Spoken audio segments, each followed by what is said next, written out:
Näyttää ehkä hassulta, mutta tämmöiseen näkyy meidän kuskit saattaa päivittäin törmätä. Eli biojäteastiaan on laitettu sinne kuulumattomia asioita.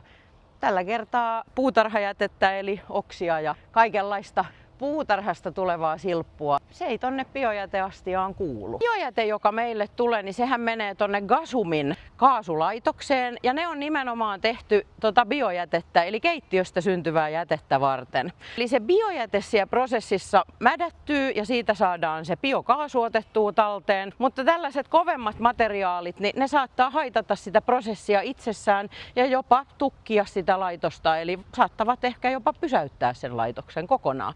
Eli haravointijätteelle on ihan omat osoitteensa, eli muistetaan se vain biojätettä, vain sinne kuuluvia materiaaleja. Mitäs sieltä keittiöstä sitten syntyykään? Eli otetaan tällainen kertaus. Yleisimpänä varmaan on noin kahvinsuodatinpussit ja banaaninkuoret. Tuolla on nyt mennyt vanhaksi jo jotain leipääkin ja kalaa on näköjään syöty.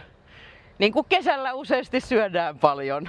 Tässä näkee jo, että pussikin on jo aika hyvin kosteutta ottanut, mutta kyllä se vaan pitää. Eli tämä on säilytetty ilmavasti sellaisessa astiassa. Kyllä nämä vaan paikkansa pitää.